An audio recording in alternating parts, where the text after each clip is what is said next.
Deux incroyables leçons de vie à retenir sur l'acquittement de Daniel Alves. Accusé de et condamné il y a 4 ans et demi par le tribunal de Barcelone, s'est vu acquitté après 14 mois de détention. Quelle leçon de vie en tirer?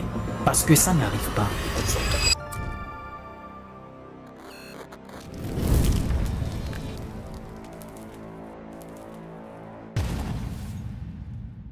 Pour ceux qui ne le connaissent pas, Daniel Alves, ça m'étonnerait, c'est que vous n'êtes pas un fan de football. Et Daniel Alves, c'est l'une des légendes de ce sport, par son palmarès, qui est passé par le FC Barcelone, dont il fait partie des légendes de ce club, même si son nom a été retiré sur la liste des légendes du FC Barcelone, après qu'il soit incarcéré pour viol. Il a fait les beaux jours du FC Barcelone, avec Lionel Messi, Xavi, Iniesta et tous les autres, sans compter le nombreux titres qu'il a remportés. Il est passé par la Juventus de Turin et le Paris Saint-Germain. Jusqu'à un soir, dans un nightclub de Barcelone, il a vu le ciel lui tomber dessus. Daniel Alves, ce soir, qui avec ses amis sont sortis s'amuser et qui reconnaît, avait déjà pris un peu plus d'alcool et qui était plus ou moins ivre, était au salon VIP. Et il y a 2-3 jeunes filles qui se sont approchées, c'est quand même Daniel Alves. Alors ils ont continué la soirée ensemble, sans toutefois savoir que c'est ce jour, en réalité, qui devait représenter un cauchemar dans sa vie, qui laissera une tache indélébile dont il n'oubliera jamais ce par quoi il est passé. La soirée très bien passée et le lendemain, Daniel Alves, il est accusé de viol. Interpellé par la police, il ne retournera plus jamais chez lui jusqu'à ce qu'il passe 14 mois en détention avant d'être acquitté. Il a toujours plaidé son innocence, mais n'a pas nié d'avoir eu une relation sexuelle avec cette jeune femme qu'il accusait de viol, mais il a toujours dit « je ne l'ai pas violée, cela a été consentant ». Durant tout le procès, il a toujours, même s'il y a eu pas mal de versions aussi qui a été changées par moment par Daniel Alves, et comme la plaignante aussi, mais ce qui a été plus ou moins difficile pour lui, comme il le dit, c'est le fait que cette femme qui partageait sa vie ne lui a pas cru, il a laissé tomber. Effectivement, elle a dit « je ne quitte pas Daniel Alves parce qu'il a été infidèle, mais parce qu'il a posé cet acte-là, il a violé ». Mais il dit « je n'ai pas fait ».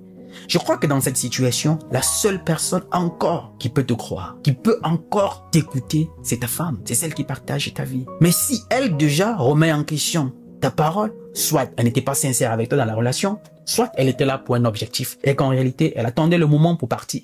Et qu'il y a une occasion qui s'est présentée sur son chemin. Parce que rappelons qu'aujourd'hui, les footballeurs, les sportifs, toutes ces célébrités sont en réalité une proie pour toute cette catégorie de personnes qui sont à la recherche de toutes ces personnes-là pour se refaire une santé financière. Les exemples sont légion. Je ne suis pas ici en train de dire qu'il n'existe pas de vraies victimes. Si, les vraies victimes existent. Mais avec cet énième exemple, on vient ici remettre en question en réalité la sincérité de certaines. Parce que là, ça va venir remettre un peu en question les vraies victimes qui, par moments, auront même peur de se prononcer parce qu'on dira, on me prendra pas au sérieux. Parce qu'il y a eu déjà certains qui, mal intentionnés, se sont comportés d'une certaine façon. L'objectif derrière était tout simplement d'extorquer de l'argent. Alors Daniel Alves, ce soir, le ciel lui tombe dessus. Mais justement, passé au tribunal, après 14 mois passés en détention, il a été acquitté. Pourquoi? Parce qu'on dit ici, l'acquittement de l'ancien latéral du FC Barcelone et du Paris Saint-Germain par la Cour de justice de Catalogne vendredi dernier, la peine de 4 ans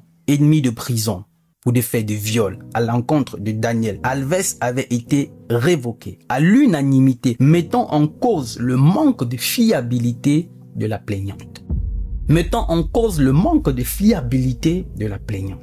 Ceci vient nous rappeler encore une autre affaire similaire. Benjamin Mendy, qui a passé 2 ans en prison. Une carrière quasiment détruite qui était au sommet de son art. Par la suite, il a été acquitté. Les exemples sont légion. On va aussi aller encore un peu plus loin avec Neymar en France. Cette mannequin qu'il avait invitée sur Paris, elle-même a posé le téléphone pour filmer la scène. Et on voit dans la vidéo, c'est elle qui est de plus en plus agressive. Et le lendemain, elle porte plainte pour agression. Pourquoi? Parce qu'on sait que derrière, certains vont vouloir négocier et c'est forcément des millions de dollars qui vont sortir. Des pratiques malsaines bien élaborées. On va encore revenir récemment avec Kylian Mbappé à Stockholm récemment. Finalement, il a été... Voilà, l'affaire est passée comme ça. Les exemples sont tellement légion pour ces personnes qui envoient une vie quasiment détruite et au finish, ces plaignantes retournent chez elles tranquilles, continuent leur vie. Alors on dit manque de fiabilité parce qu'il y a une dernière vidéo qui a refait surface, qui est une vidéo des caméras de surveillance où on voit Daniel Alves qui allait dans les vestiaires des hommes. C'est là où le truc là s'est passé et on voit cette dame quitter ou aller le rejoindre. En aucun cas, on la force, on lui tient la main. Daniel Alves était déjà dans les toilettes avant que elle arrive.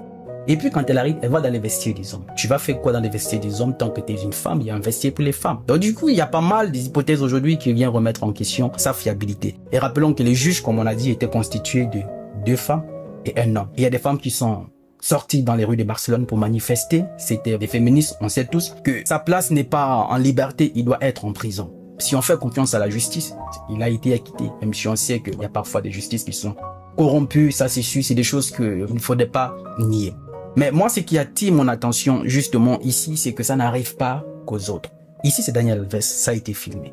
Dieu seul sait combien d'innocents sont en train de pourrir en prison pour des faits similaires, dont en réalité, ils sont innocents. Mais comme ils ne sont pas Daniel Alves, ils n'ont pas cet argent pour s'acheter des vrais avocats, ils sont en train de pourrir en prison. Je disais, moi j'ai 2 spéciales leçons de vie à partager avec vous dans cette situation. La première leçon de vie, cultiver sa maturité émotionnelle. Apprendre à maîtriser ses pulsions. Un vrai homme, un homme alpha, c'est celui qui sait maîtriser ses pulsions, maîtriser son truc là quand tu es face à une femme. Parce que la plupart des grands hommes sont tombés face aux femmes quand ils ne savent pas se maîtriser. Et c'est justement ce qui a entraîné leur chute. Vous pouvez être ce grand leader charismatique, ce richissime homme et tout, mais si vous n'avez pas cette maîtrise émotionnelle, si vous ne pouvez pas maîtriser vos pulsions, une petite fille de 14-15 ans vous fera chuter. On a vu le tout-puissant patron du FMI à l'époque, Dominique Strauss-Kahn. On voit pour devenir président de la France, chuter. Une femme de chambre l'a fait chuter de là où il était.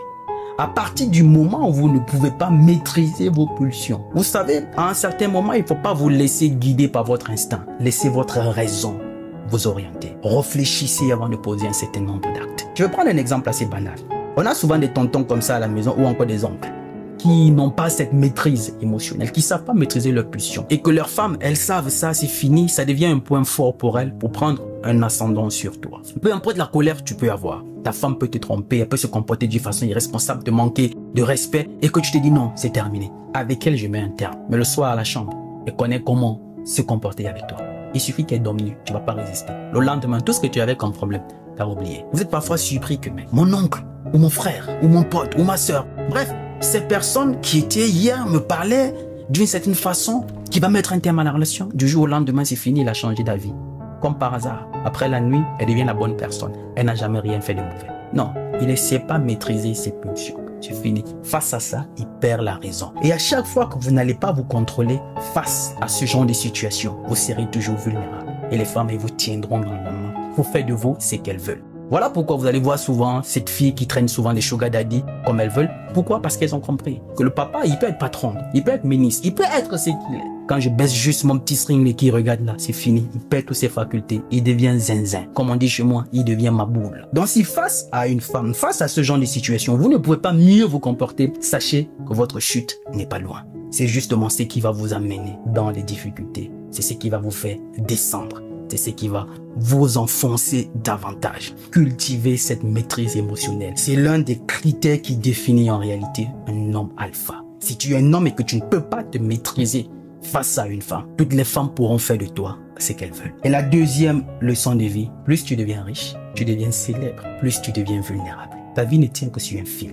Le plus souvent, on se dit, quand on est riche, on a du pouvoir, on est populaire, on a du pouvoir. Et il y en a qui pensent ainsi. Plus il devient riche, il a une popularité, il croit qu'il peut tout faire. On se croit tout permis. On a même des frères ou des sœurs. Pour si peu qu'il a une petite notoriété, il se croit au-dessus de tout le monde. Il peut briser les lois, il peut faire tout ce qu'il veut. Maintenant, plus tu atteins ce stade-là, tu deviens vulnérable. Il suffit d'une petite faille pour que tu tombes, comme cette situation de Daniel Alves. Daniel Alves, c'est vrai, il est célèbre, il est riche, il a une carrière exceptionnelle. Mais ça n'exclut pas le fait que quand tu enfreins une loi, tu sois poursuivi. Je vous ai parlé tout à l'heure de Dominique Strauss-Kahn, tout puissant patron du FMI, que les chefs d'État devant lui s'inclinaient, mais tout puissant qu'il était, je ne sais même pas ce qu'il est devenu aujourd'hui.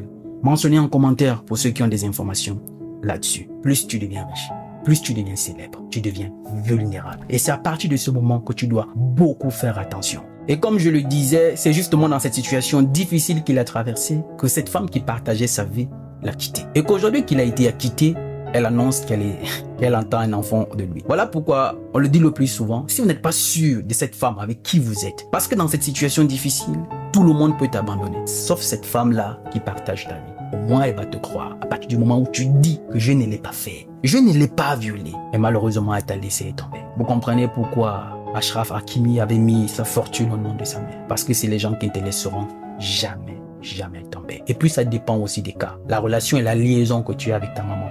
Parce que ce ne sont pas aussi toutes les mamans qui sont si aimantes. On a vu le cas avec Emmanuel Adebayor. Comment se comportait sa mère avec lui. Paye à son âme. Imaginons un seul instant s'il avait mis sa fortune au nom de sa mère. Il se retrouverait aujourd'hui ruiné. Donc ceci dépend de la liaison, de la relation que vous avez avec vos parents. Mais en réalité, si vous n'êtes pas sûr de cette femme qui partage votre vie, faites comme Achraf Hakimi. Mettez ça au nom de votre maman. Au lieu de se retrouver à un moment où vous direz, si j'avais su. On a vu des exemples. Aujourd'hui, vous voyez ce que traverse aujourd'hui Pep Guardiola, qui est devenu ce coach méconnaissable à la tête des City. Mais ce qu'on ne dit pas, c'est que là, il sort d'un divorce. Où sa femme demande le divorce parce qu'il travaille beaucoup. Quand tu ne travailles pas, tu vaux rien. Mais donc, quand tu travailles beaucoup. Demandez le divorce. Elle a pris les 50% de toute sa fortune. On a vu l'ancien footballeur Emmanuel Eboué, qui s'est retrouvé quasiment ruiné, obligé de retourner en Côte d'Ivoire, en recommencer à zéro. Tout ceci à cause d'une femme. Vous savez, on a une certaine catégorie de femmes aujourd'hui sur les réseaux sociaux qui sont à la quête des proies. Et que tant que tu es un peu célèbre, tant que tu as une petite notoriété, on finira par t'écrire en privé et tout. Elles ont des corps refaits, des chirurgies esthétiques. On se cache derrière tous ces filtres et tout pour donner l'apparence d'être cette personne parfaite. Mais en réalité, on est à la recherche de la proie. Et aussitôt on tombe sur vous, on n'hésitera pas de vous saigner. L'objectif, c'est se refaire une santé financière pour maintenir un certain train de vie. Donc, si vous êtes un homme et vous n'arrivez pas à maîtriser vos pulsions, vous n'arrivez pas à maîtriser le tonton là en bas quand vous êtes face à ces femmes-là, on passera tout le temps à vous éplumer, à vous saigner. Un homme alpha, c'est celui qui sait maîtriser ses émotions. C'est celui qui sait maîtriser ses pulsions. C'est celui qui a le contrôle sur son tonton. La famille, dites-moi ce que vous en pensez en commentaire. J'aimerais moi aussi vous lire. Ça n'arrive pas qu'aux autres. Il n'est jamais trop tard pour recommencer. Parce que le rêve n'a pas de date d'expiration. Je suis Roland Kangal, ton frère. Avec Sendwave, l'envoi d'argent n'a jamais été aussi facile dans le monde. En plus, sans frais pour les deux Congos, le Cameroun et Madagascar. Téléchargez tout simplement l'application, renseignez vos coordonnées, choisissez le pays dans lequel vous résidez, remplissez le numéro de téléphone, vous allez recevoir un code que vous allez valider. L'étape suivante, c'est la plus facile. Inscrivez le code promo R2M qui vous donne 10 € ou 10 $ dès votre premier transfert. Et par la suite, renseignez les coordonnées de votre bénéficiaire. Choisissez votre mode de paiement, Orange Money, Wave, Mobile Money. Et votre destinataire recevra de l'argent directement dans son téléphone. Choisissez le montant que vous souhaitez envoyer. Par la suite, ajoutez les coordonnées de votre carte bancaire. Aussi simple et facile. La dernière étape, c'est la vérification de votre identité par votre pièce d'identité ou votre passeport. Une fois c'est fait, vous n'avez plus qu'à confirmer la transaction et votre destinataire recevra en un seul clic l'argent dans son téléphone. Je rappelle, sans frais. Avec Sendwave, l'envoi d'argent n'a jamais été aussi facile dans le monde. Rapide, sécurisé et moins cher. Utilise le code promo R2M et reçois 10 €.